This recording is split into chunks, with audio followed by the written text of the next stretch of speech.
Black man targeted for trespassing on his own property. They didn't know he was CIA. 6 months after that morning, Langley felt colder than usual. The fluorescent lights hummed above the small waiting room, but Terrence Washington sat in the far corner like he was trying to disappear into the chair. Dark suit, polished shoes, tie knotted perfectly. Everything about him said control, except for his hands. They would not stay still. His thumb kept tracing the faint groove around his right wrist, a pale band of skin that never quite went away. The doctors called it nothing. His body called it memory. On the muted TV bolted to the wall, a local news segment replayed. The chyron read, "Former officer under federal investigation." The footage cut to Derek Sullivan, unshaven, in a cramped apartment where the blinds never opened. On the screen, behind the crawling captions, a blurry still frame hung for a beat too long. A black man in a suit bent over the hood of a car in a quiet suburban driveway. Terrence looked away before the camera finished zooming in. He knew the angle by heart now. Maple Ridge Court, Brookhaven, sun on the concrete, neighbors holding phones instead of helping. He still drove that street sometimes, looping past his own house without turning in, telling himself it was just traffic. Every time, his wrist would start to itch. Across the river in D.C., Keisha stood in front of a circle of older black patients at the community clinic. The whiteboard behind her read racial trauma and the nervous system. Her voice was steady as she explained why a single traffic stop could keep someone up for years. When one of the women asked if her family had ever gone through something like that, Keisha smiled so gently it almost passed for honesty. Back in Langley, Terrence stepped into the restroom and faced the mirror. He did not look at his own eyes. He looked at the cuff of his shirt, at the place where skin met cotton, at the thin white ring that no lotion could erase. He had seen gunshot scars, bomb scars, knife scars. None of them felt as loud as that quiet circle on his wrist. A door opened. An assistant in a navy blazer leaned in. "Agent Washington, the review board is ready for you." The conference room was smaller than he expected. 3 people at a table, folders, a recorder, a pitcher of water nobody touched. The seal on the wall reminded him where he was. The questions reminded him why. They went through dates, reports, chain of command. Then the oldest man at the table folded his hands and asked the one thing the file could not answer. "Agent Washington, if you could go back to that morning, would you tell them you were CIA right away?" The room went quiet, and the recorder light blinked. Terrence looked down at his hands. They trembled once, then locked together. He did not answer, because by now he understood something ugly and clear. The real punishment was not the metal on his skin or the video that would never come down. It was the man he had to live with after whispering 3 simple words to a stranger with a gun. "I live here." A few weeks before it all blew up, Brookhaven looked exactly like the brochure version of America. The sun was barely up when Terrence Washington jogged past the rows of brick colonials and white siding. Flags hung from perfect porches. Sprinklers ticked across manicured lawns. Big SUVs and luxury sedans filled the driveways like trophies. Every house looked safe, expensive, and very sure of who belonged there. His breath puffed in the cool air as he turned onto Maple Ridge Court. On the left, Mrs. Loretta Carter was already on her front steps in a faded Howard University sweatshirt. "A watering potted flowers." "Morning, Agent Washington," she called, the title half joke, half respect. "Morning, Miss Loretta," he answered, slowing just enough to tap his hand to his chest. "You are out here earlier than me today." Across the cul-de-sac, a blonde woman in sleek athleisure paused mid-dog walk. Karen Mitchell, 50, HOA coordinator, the kind of neighbor who knew every rule in the bylaws by page number. Her eyes tracked him the way a security camera does, polite but calculating. She gave a tight smile. "Morning, Terrence," she said. "Busy day in the big city." "Always," he replied, not breaking stride. She watched him until he turned the corner. Back in his kitchen, the smell of coffee and turkey bacon cut through the quiet. Malik sat at the island in a wrinkled hoodie, one earbud in, scrolling through something on his phone and demolishing a pile of pancakes. "You know," he said without looking up, "I counted. I saw like 3 people move their blinds when you jogged past yesterday." Terrence poured coffee, pretending it did not sting. "People are nosy," he said. "That is what they do in suburbs. They stare. They gossip.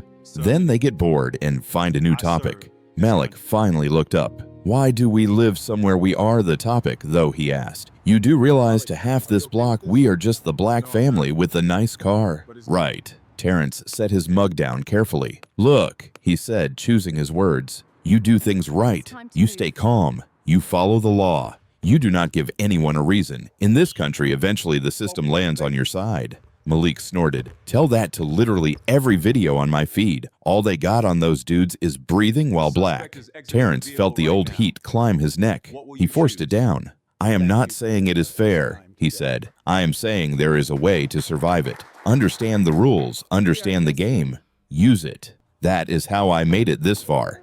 But he did not add the last part out loud, and I did it without letting them see me break.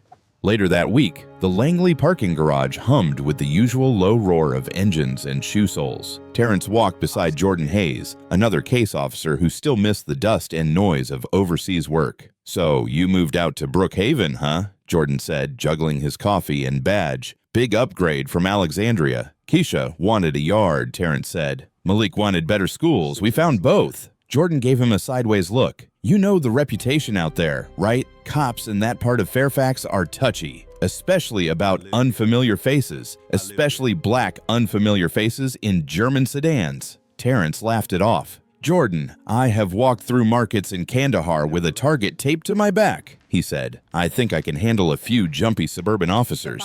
Jordan shook his head. That is the problem with you spook types, man. You think knowing the playbook means you control the game. The words stuck with Terrence longer than he admitted. At home, Keisha stood in their bedroom, adjusting her curls in the mirror before a long day at the clinic. She caught his reflection behind her, the way he hesitated before putting on his tie. Rough week, she asked. He shrugged. Same as always. Reports, briefings, people in suits pretending they understand the world. She turned, studying him for a beat. Except now you flinch when a patrol car passes the house, she said quietly. He opened his mouth to argue, then remembered last Tuesday. He had been hauling groceries from the trunk when a cruiser rolled by. For a split second, his chest had gone tight in a way it never did in a war zone. He tried to play it off. Old habits, he said. My brain is wired to clock threats. Keisha stepped closer, fingertips brushing his wrist, right where the skin would someday scar. You have been wired like that since Baltimore, she said. The memory hit before he could push it away. 13 years old. School backpack digging into his shoulders. Siren behind him, then the sharp bark of a command. Hands on his head, face on hot concrete, gravel biting his cheek, someone yelling that he matched a description, neighbors watching from porches and windows and car seats, nobody stepping in, his father arriving, eyes blazing but voice flat, asking what his son had done. The part that hurt most was that he genuinely did not know. In the car afterward, his father said, "You keep your head down. You do everything right. You give them nothing. That is how you stay alive in this country." Terrence had written those words into his bones. He became CIA partly because of that day, because he wanted to be someone who knew the files, the patterns, the way power moved, someone who never had to lie on the sidewalk again while strangers decided if his life was worth the paperwork. Yet that night in Brookhaven, he pulled the black BMW into the driveway and killed the engine. The house glowed warm behind him, porch light on, flag still, no wind. A patrol car cruised slowly down the street, headlights sliding over his front yard. The beam washed over his face for half a second. The cruiser kept going. Terrence exhaled only after it turned the corner. He stood there with the door open, listening to the engine tick as it cooled. He reached into his pocket and felt the smooth edge of his ID wallet. Inside, behind a generic contractor badge, was the card that actually mattered. CIA seal. Clearance levels. 20 years of secrets. He did not pull it out. He just held the weight of it. I know the rules, he told himself. I know how this country works. Here, I am safe. At least that was what he believed. Right up until the morning, someone looked him dead in the eye on that same strip of concrete and asked if he had permission to stand on his own property. And it was the kind of quiet Saturday morning people moved to suburbs for. 9:40 a.m. Sun on the driveway, birds loud in the trees, distant whine of a leaf blower somewhere down the block. Malik had taken the old Toyota to basketball practice, still smelling like cologne and gym socks. Keisha had kissed Terrence on the cheek at the door, coffee in one hand, tote bag in the other. Try not to save the world before lunch, she teased. No promises, he said. Now the house was empty. Terrence stood in the garage in a navy suit and white shirt, tie still draped around his neck. He popped the trunk of the BMW and flipped open a slim black case, checking the contents the way other people checked if they had their phone and wallet. Encrypted laptop, a hard drive with no labels, a folder of briefing papers that looked like bland government printouts but made him think of people whose names never showed up on any screen. He stacked everything precisely, muscle memory from a lifetime of packing and repacking on foreign soil. It felt strange to be doing it in a cheerful Virginia garage with a bike helmet hanging on the wall. Across the cul-de-sac, behind tasteful white shutters, Karen Mitchell watched a black man in a suit lean into the trunk of a luxury car in front of the big white Colonial with the black door. She frowned. He was alone. No family, no dog, just pacing between the car and the porch like he was casing the place. She picked up her phone. 911, what is your emergency? There is a man out here on Maple Ridge Court, she said, voice low but urgent. A black male, maybe 40s, no idea who he is. He is messing around a BMW in front of one of the houses. I have never seen him before. We have had break-ins. It looks suspicious. The dispatcher typed as she talked. Is he trying to get into the home? He is going back and forth between the door and the car, Karen said. Just send someone, please. This is a family neighborhood. The call hit the Brookhaven police computer as suspicious person. Dispatch scanned the list of available units and landed on a name that should have raised more red flags than it did. Unit 27 respond to a suspicious person call. Maple Ridge Court. White House, black door. Black male by a BMW. Caller concerned about possible prowler. Copy that. Unit 27 came the reply. Officer Derek Sullivan adjusted his vest, took one last swallow of lukewarm coffee, and pulled out of the station lot. 12 years on the job had carved grooves into his thinking. Certain zip codes meant trouble. Certain faces meant caution. Certain combinations, like a black man in a high-end car in a rich neighborhood, meant his blood pressure ticked up a notch. On Maple Ridge Court, Terrence closed the trunk and locked it. The morning felt normal. And he was thinking about parking at the Reagan building and whether he would have to sit through another presentation about cyber threats from someone who had never left Northern Virginia. He heard the cruiser before he saw it.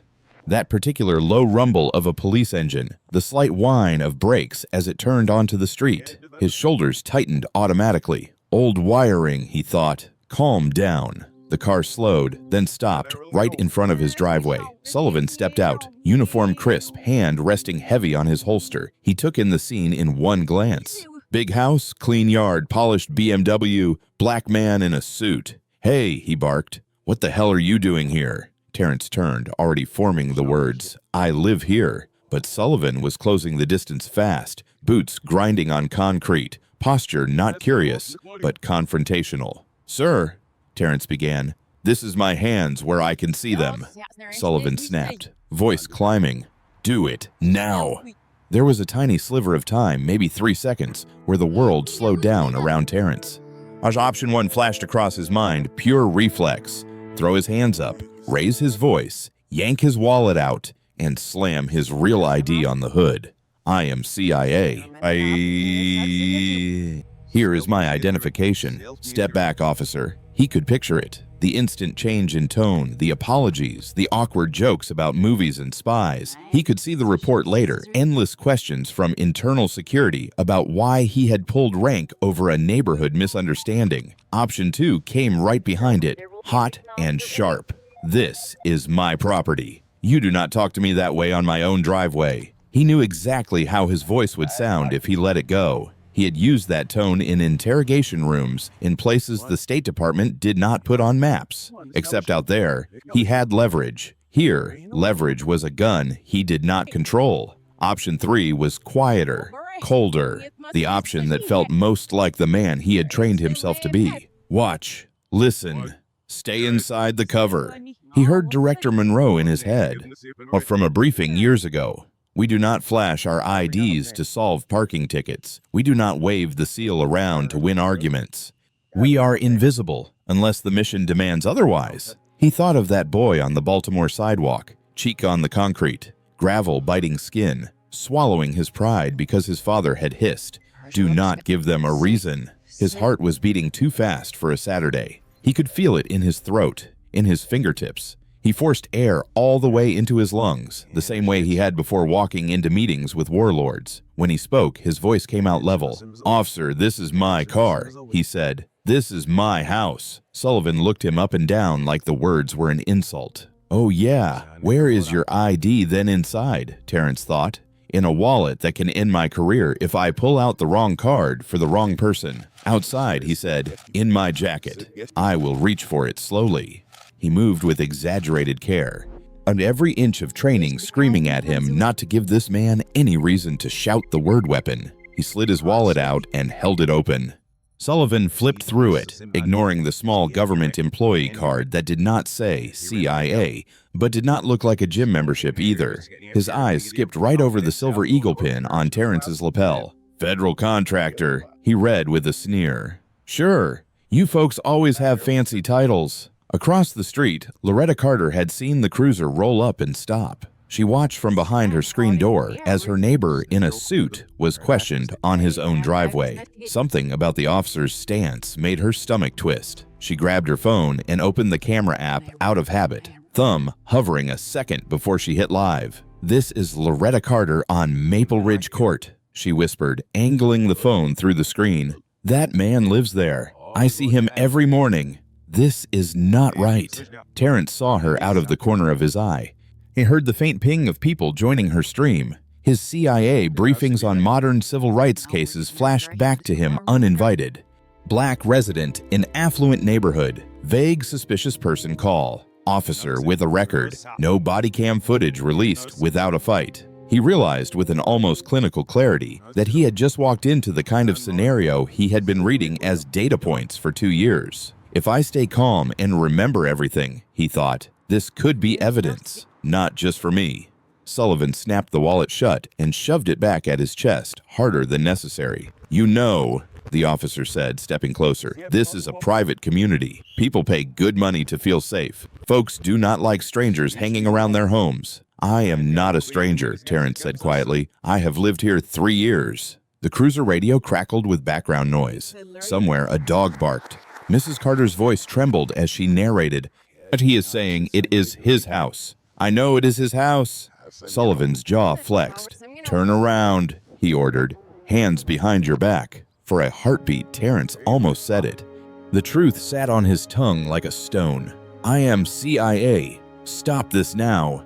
Instead, he felt his fingers curl together of their own accord. He thought about black ink on non-disclosure agreements, about missions that would never exist if he opened his mouth in the wrong zip code, about how many times he had told young recruits that their power lay in restraint, not in flashing credentials. His wrists moved back, crossing each other. The metal kissed his skin, cold and impersonal. The snap of the cuffs locking was louder than it needed to be. Mrs. Carter gasped. Karen, peeking from her window, felt a mean, nervous satisfaction she would later pretend was concern. Terrence stared straight ahead at the reflection in the patrol car's window. A black man in a tailored suit, hands pinned behind him, was standing in front of a $2 million house that apparently needed proof he belonged. He remembered another night in another country, sliding cuffs onto a man who had underestimated him, who had assumed the American in the room would always be the one bound, never the one holding the key. Back then, across an ocean, he had been the one closing the circle of metal around someone else's bones. Now, on a quiet American street, with trimmed hedges and HOA rules, he felt the circle close around his own. The difference was simple and brutal. That night, crossing a border in the Middle East, he had been the man placing the cuffs. This morning, on his own driveway, he was the one wearing them, all because of a single choice: to keep his true identity locked away and let the system show him who it really was. The words landed harder than the metal on his wrists. "You people don't belong in neighborhoods like this." M. Sullivan did not shout it. That almost made it worse. It came out flat, like he was stating the weather, as if it were a fact, not an insult. Terrence felt heat rise up his neck, not the panicked, flailing heat of fear. Something deeper, older, a slow burn that started when he was 13 on a Baltimore sidewalk and apparently never went out. Across the street, curtains fluttered. A kid's face appeared in an upstairs window, wide-eyed, then vanished as someone yanked the blind closed. 2 doors down, a man in golf clothes stepped outside, took one look, and pivoted back in like he had forgotten something. Others did not hide. Phones came up, lenses glinting in the sun. A woman on her front steps pretended to text, angled just right to catch his face and the cuffs. On her porch, Loretta Carter whispered into her phone. "He lives there," she said for whoever was watching. "I see him every morning. Lord, this is wrong." In downtown D.C., Kesha sat at her desk between back-to-back sessions. Her coworker Devin leaned into her office, eyes on his phone. "You seen this yet? If it is another video of some cop losing his mind, I do not have the bandwidth," she said, clicking through her notes. "It is Brookhaven," he said. "Looks like your neighborhood." That made her look up. Devin stepped in and turned the screen. A live video filled it, shaky and grainy. White houses, green lawns, a cruiser, an officer standing behind a black man in a navy suit, hands cuffed behind his back, a black BMW in the frame. It took her brain a full second to recognize the back of his head. She knew the slope of those shoulders better than her own reflection. Her heart dropped straight through her ribs. "That is not just my neighborhood," she said. "That is my house." On the bleachers at the high school gym, Malik had one shoe off when his phone buzzed. Group chat. A friend had dropped a link with 3 words. "Yo, this you." He tapped it, half expecting a meme. TikTok opened to a live stream. He saw the title first. Black man arrested in rich suburb for trespassing. Then he saw the car. The BMW, his driveway, his father. For a second, all the noise in the gym went silent, like someone had hit mute on the world. Then it snapped back in, louder, sharp around the edges, sneakers squeaking, balls thudding, someone laughing too close. One of the guys leaned over. "Dude, that looks like your house, right?" Malik's throat closed. He killed the screen and shoved the phone in his bag so hard it hurt. Back on Maple Ridge Court, Sullivan tightened his grip on Terrence's arm. "You people come into nice areas and think the rules do not apply," he muttered. "Well, not on my watch." Terrence forced himself to scan, to catalog. Curtains, phones, voices. Loretta on her porch, shaking. Karen Mitchell finally stepping out of her front door, expression already arranged. "Officer," she called. "I am Karen Mitchell, and I have been HOA coordinator here for 10 years. We have never seen him at any of our meetings. People who belong here show up." Terrence stared at her. "Karen," he said quietly, "I waved to you on the street last week." She did not meet his eyes. Sullivan nodded like she had handed him proof. "That's so, Ms. Mitchell. Good to know the neighborhood is paying attention." Terrence's phone buzzed in his jacket pocket. Sullivan felt it and jerked it out. Director Elaine Monroe flashed on the screen for a heartbeat before the call cut off. Sullivan smirked. "Guess your dealer is wondering where you are," he said. 30 miles away in Langley, a secure operations room hummed with a different kind of energy. On one of the terminals, an alert popped up. Local law enforcement incident involving covert officer coded T. Washington. Possible exposure risk. Brookhaven, Virginia. Director Elaine Monroe stood behind the analyst's chair, her coffee forgotten in her hand as she watched the live feed someone had pulled from public platforms. The angle was bad, but there was no mistaking the profile of the man in cuffs. "You have got to be kidding me," she said.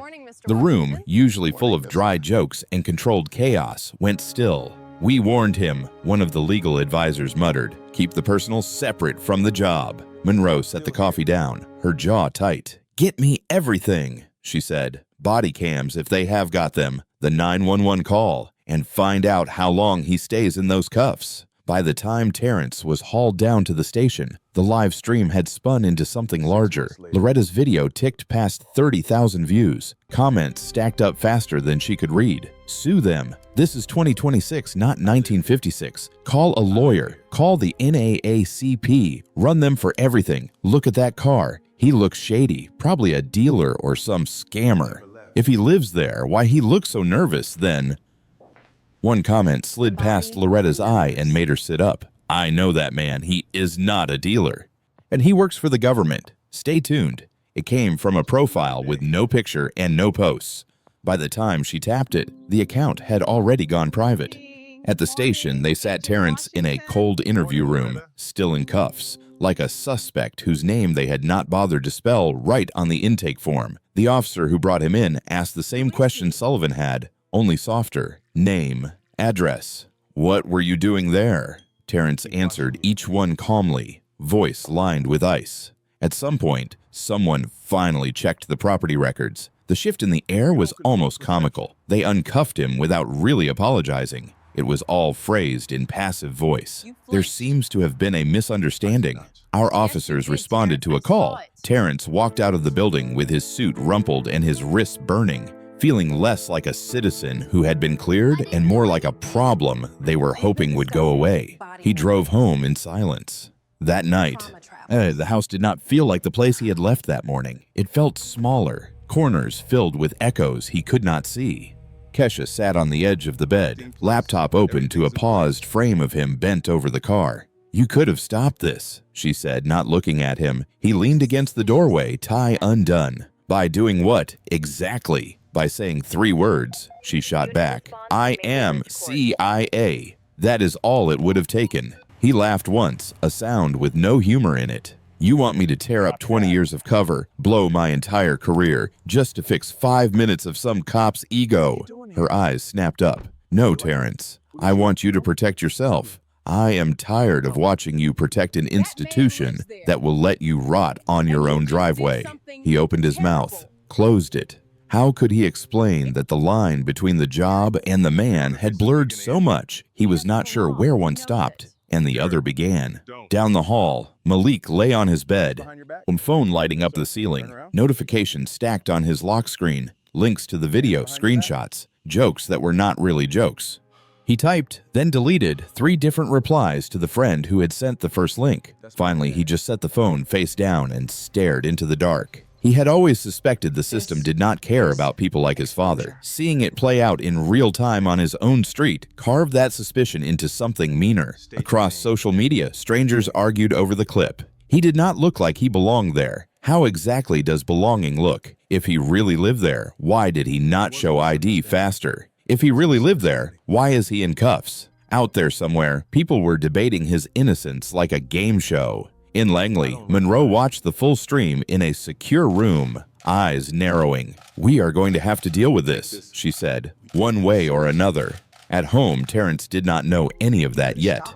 And he knew only the weight in his chest and the way every sound felt like another demand. The TV in the living room replayed the local news segment.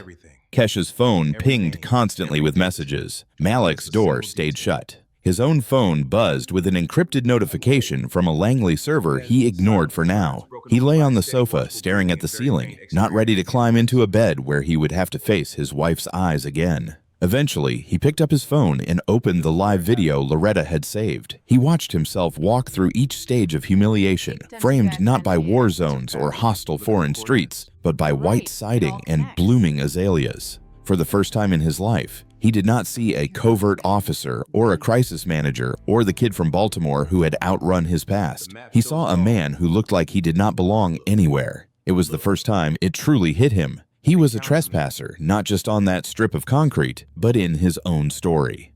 And by the 3rd week, it was no longer just a video. It was a headline. Black homeowner detained on his own property in affluent Virginia suburb.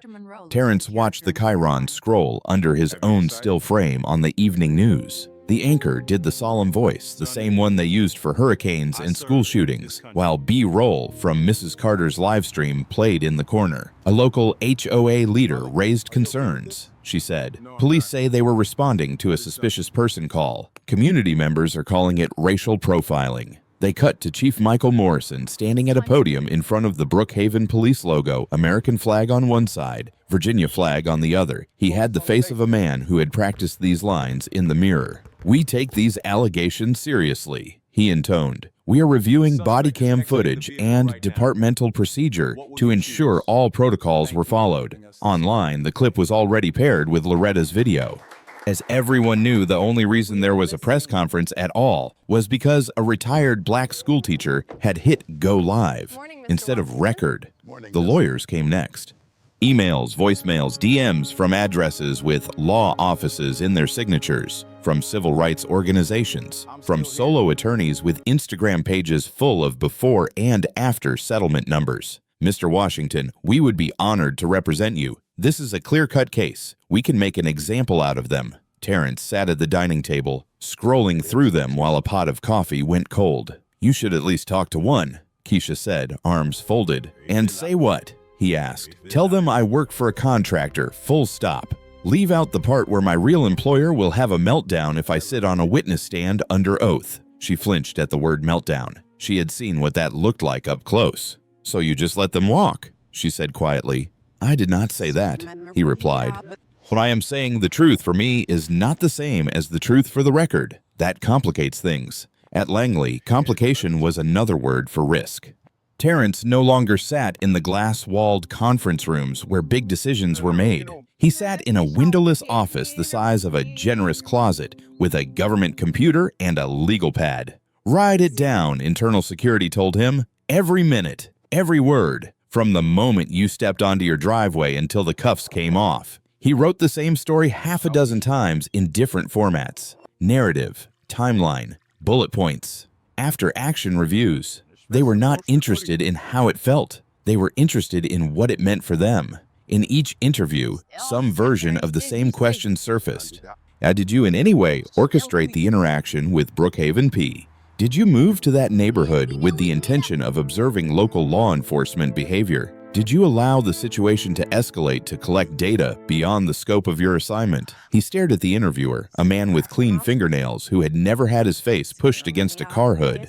"I moved there because my wife wanted a yard and my son needed better schools," Terrence said. "What happened because a neighbor made a call and an officer made assumptions." The interviewer did not look convinced or unconvinced. He just wrote. The strange thing was how fast the adrenaline faded and how long everything else stayed. Sleep was the first casualty. It started with one bad night, then strung itself into a pattern. He would drift off, body finally giving in, only to jolt awake at the sound of a car door outside or a dog barking down the street. Sometimes the dreams were clean replays. Sullivan's hand on his arm, the weight of the cuffs, the click of the lock, the phrase "you people" looping louder than it had been in real life. Sometimes they bled together. Afghanistan, Baltimore, Brookhaven.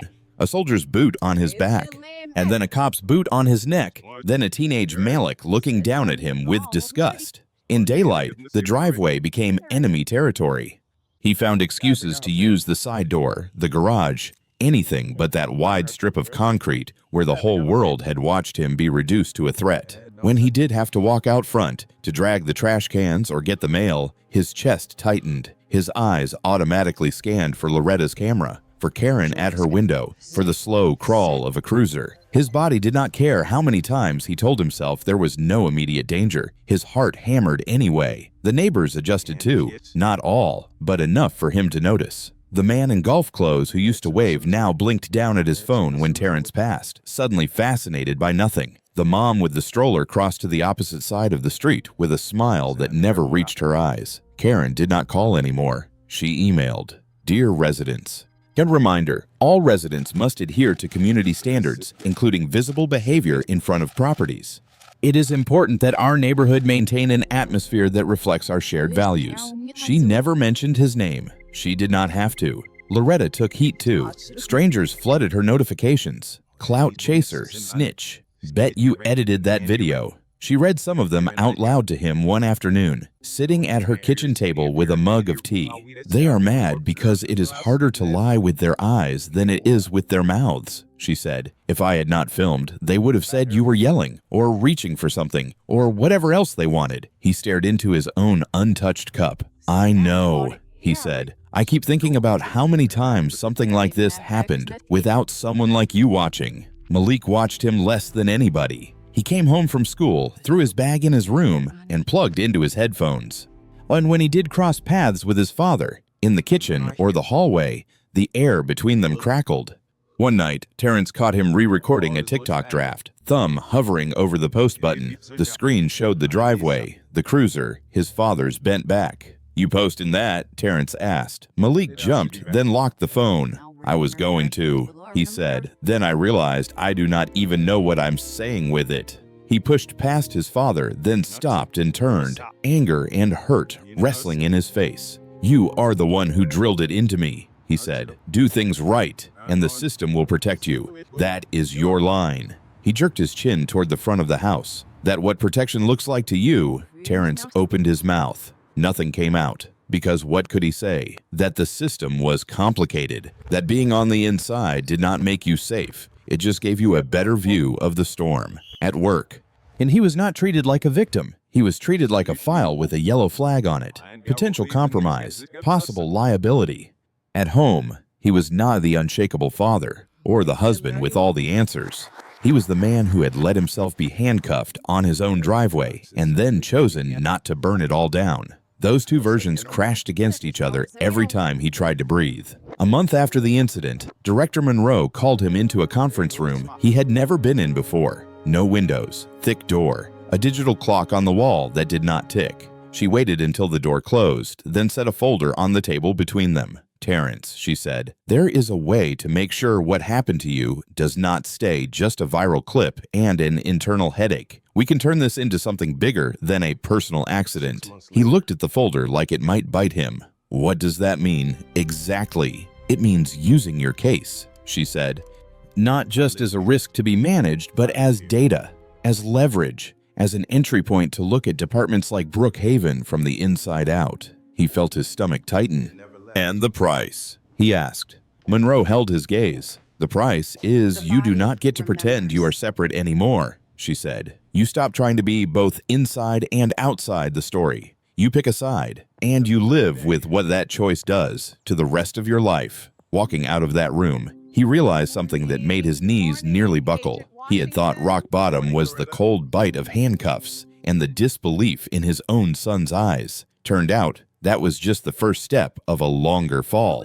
A fall out of the comforting lie that he could move through America as both the man pulling the strings and the man watching from the shadows, untouched. A few days after the closed-door meeting, Monroe called him again. This time the room was smaller, the lights dimmer, no recorder on the table, and just a single secure laptop between them and a folder stamped with more ink than paper. "Sit," she said.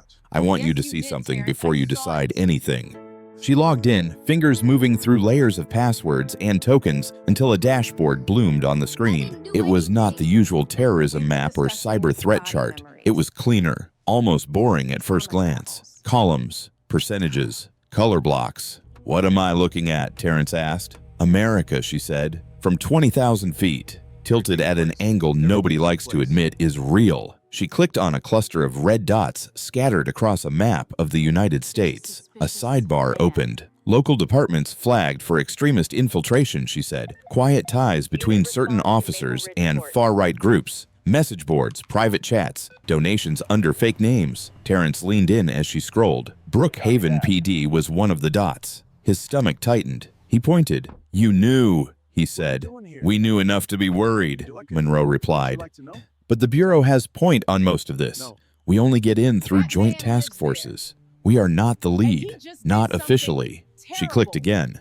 Another layer slid over the map, this one all about numbers. "These are suspicious person calls," she said. "Suburbs with high median income, low black population, high rate of calls on black residents or visitors." She tapped the column at the top. Per capita, Brookhaven is in the top 5 in the state. He watched a bar rise next to his zip code. It was one thing to feel eyes on you walking down the street. It was another to see the math. Operation Mirror, Monroe said, nodding toward the screen, was designed to track this. Mirror is not an acronym, by the way. It is literal. We look at everyday encounters and ask what they reflect about the people holding the power. Because cops with guns and quiet extremist leanings are not just a civil rights issue. They are a national security problem. She clicked into another file. Well, his name stared back at him. Washington, Terrence L. Field Experience. Middle East, North Africa. Current role, Senior Advisor, Domestic Threat Analysis. Residence, Brookhaven, Virginia. He felt a chill. "You put me in that neighborhood on purpose," he said. She shook her head. "We did not make you move there," she said. "But in a briefing 2 years ago, when you told us you were looking for a place with good schools and diversity, someone mentioned that area as a location that might be informative." He remembered that meeting now in a hazy way. A map on a wall, someone from another agency saying, "Brookhaven is interesting. You get a front row seat to how all this plays out in real time." He had laughed it off then. He was a black man with a steady check, a wife, a teenager who needed calculus and guidance counselors, not another lesson in racism. "You are telling me he said slowly, that my driveway is a data point. I am telling you, Monroe replied, that it became one the second an officer decided a black man in a suit did not belong in front of a nice house. You did not volunteer for that, but it happened. Now the question is what we do with it. The twist settled in his chest like a stone. He was not just a random victim of a broken system. He was a piece of the system that had been quietly counting on moments like his. For years, he had believed that if he played the game right, learned the rules better than anyone else, he could steer how the world saw him. Now one cop with a bad record and a quicker draw on suspicion than on common sense had knocked that belief out from under him. Monroe closed the laptop. If you are willing, she said, we can use your case as a model, not just in training slides, in real negotiations, in hearings. But it means revealing enough of who you are that Brookhaven PD and the public understand who they put in cuffs. It means you sitting across from those officers, from their chief, and from federal lawyers, and letting them see you as more than a clip. And if I am not willing, he asked, then this stays in our walls, she said. They will handle it as a local PR problem. We will handle you as a security incident. And a year from now, there will be another driveway. Another clip, another shrug. He went home with the image of that red dot stuck behind his eyes. That night, he found Keisha at the kitchen table, laptop open, papers spread out. She looked up when he sat down, studying his face. You look like you saw something you cannot unsee, she said. He laughed without humor. You are not wrong. He told her about the map, about the dots, about his zip code highlighted in red, about Operation Mirror, about how the government he served saw patterns in calls like the one Karen had made as a kind of slow burn threat. And he told her the part that hurt most. I thought, he said, if I was smart enough, if I worked hard enough, I could control the way people saw me. Use the agency, use the badge, use the system. One cop did not believe 3 words I said, and that was enough to blow 20 years of that illusion. Keisha listened, fingers laced, eyes steady.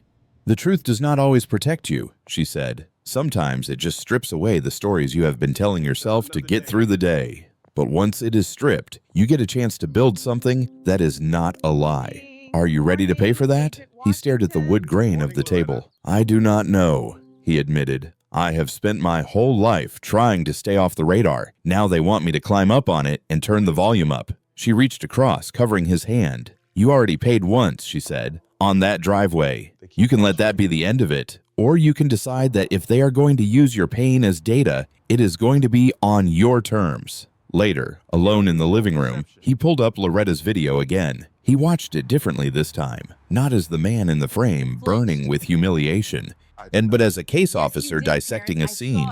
Timestamp, officer posture, tone, bystanders, language used, where it deviated from policy, where it matched every pattern he had seen in reports from cities he had never visited. For the first time, he saw not just his own hurt, but the blueprint of something bigger. Boy, he sat there a long time, screen glow on his face, the house quiet around him. The next morning, back at Langley, Monroe was waiting in the same small room. Well, she said, have you made up your mind? Terrence took a breath, felt it all the way down. Set it up, he said. Brookhaven PD. Justice. Whatever alphabet soup you need in the room. If my life is already a case file, I am going to be the one who writes the ending. Monroe nodded, something like respect flickering through her. All right, she said. Just understand this will change how they see you and how you see yourself. He thought of the driveway, of Malik's question, of the red dots on the map. And I am done asking why this happened to me, he said. From now on, I am asking what I am going to do with it. And that was the question that started to pull him out of freefall and into something far more dangerous and far more honest. The town hall was packed. Folding chairs filled the floor. People lined the walls. Cameras perched on tripods in the back. The seal of Brookhaven hung on the stage behind a long table of nameplates and bottled water. Chief Michael Morrison sat in the middle, jaw clenched. To his right, Sergeant Miguel Rodriguez and Officer Janet Mills shifted in their uniforms. On the other side sat a Department of Justice attorney, stone-faced and slightly apart from the rest, Director Elaine Monroe in a simple black blazer, looking more like a bureaucrat than the woman who briefed presidents. Terrence took his place at the witness table alone. Local news anchors murmured into their microphones. And a national cable network had shown up too. The lower third already read Brookhaven profiling hearing, federal review underway. When the moderator asked him to describe what happened on Maple Ridge Court, Terrence did not raise his voice. He walked them through each moment, each command, each refusal to believe 3 words. I live here. He did not dramatize it. He did not cry. The quiet in his tone made the room lean in. At one point, the DOJ attorney asked for clarity. For the record, Mr. Washington, can you state your current position with the United States government? Terrence looked at Morrison, at the rows of neighbors, at the cameras. I am an officer with a federal intelligence agency, he said. I have spent most of my adult life assessing threats to this country overseas. That morning, the only person who saw me as a threat was wearing an American badge on my block. A ripple went through the crowd. On screen, the crawls updated. Not just homeowner, but a man whose job was to keep the country safe, treated as if he were breaking into his own life. Behind the scenes, he knew what this testimony meant. There would be no going back to quiet covers and anonymous airports. The man who once lived in the shadows was now a face on a reform pamphlet. Some of his old colleagues would call it betrayal of the unwritten code. Do the work, never seek a spotlight. He could feel that judgment already, phantom weight on his shoulders. After the hearing, outside on the steps, reporters shouted questions. Malik waited near the bottom, hands in his pockets, shoulders tight. When they were alone by the parking lot, Malik finally spoke. You really okay with that? He asked, letting everybody see you like that. The video, the hearing, all of it. You cool with the whole world watching you in cuffs just so they can learn a lesson? Terrence looked at his son, at the hurt beneath the anger. No, he said, I am not cool with it. And I am ashamed of it every time I close my eyes. But I am more ashamed of the idea that it would only ever be our secret. In the weeks that followed, the prices stacked up. Officer Derek Sullivan was suspended, badge surrendered, pending termination and possible civil and federal action. His name appeared in headlines as a warning, not a hero. Karen Mitchell was asked to step down from the HOA board. Her face became a meme for gated thinking, and within months, the for sale sign appeared on her perfect lawn. Brookhaven PD signed an agreement with Justice. Oversight boards, mandatory training, body cam audits. The department that had once waved away complaints now had to answer to spreadsheets and community meetings. One afternoon on the far side of the city, Terrence drove past a rec center on his way to another briefing. Through the chain-link fence, he spotted Sullivan in a plain polo shirt, clumsy with a whistle, trying to teach a group of black kids how to box out under the hoop. The swagger was gone.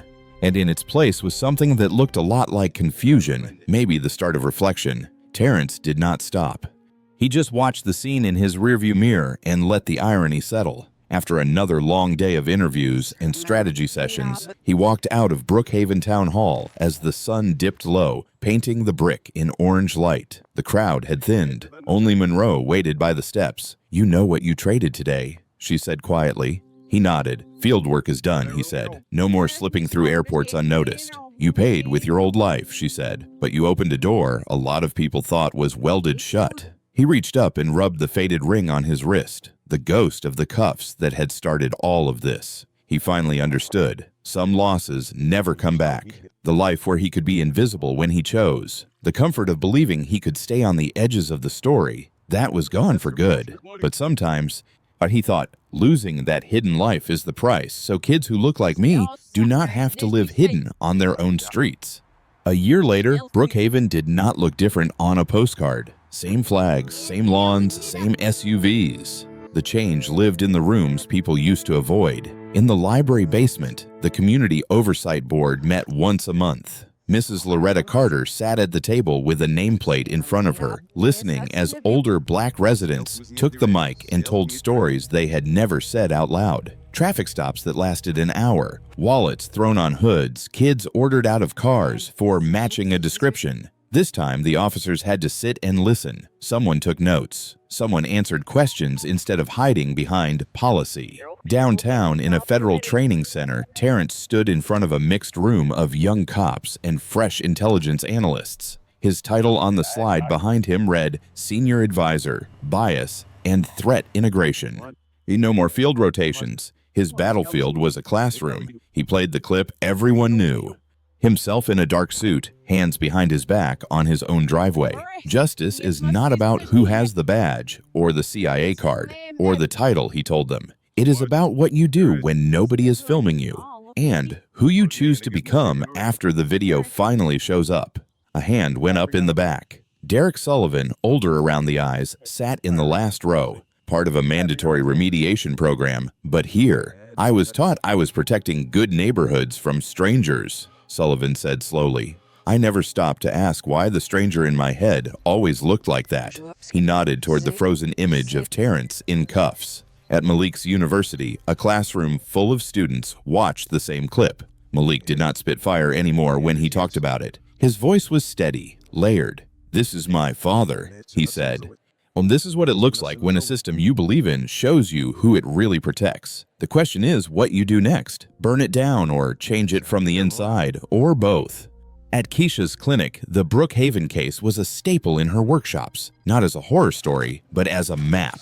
Trauma is not the end of the sentence, she told her group. Sometimes it is the comma before we decide what we are going to build together. One morning, just after sunrise, Terrence stepped onto his driveway again. No cameras, no patrol car idling out front, just the hum of sprinklers and the distant rumble of a trash truck. A cruiser rolled by slower than traffic required. A young white officer at the wheel rolled his window down. "Morning, Mr. Washington," he called. Terrence met his eyes. "Morning, officer," he replied. No flinch, no forced smile. Just a man on his own property, claiming space that should have been his all along. He understood now that consequences do not show up just to punish us, and they show up to strip away who we pretend to be, until all that is left is the person we are willing to stand as in the light.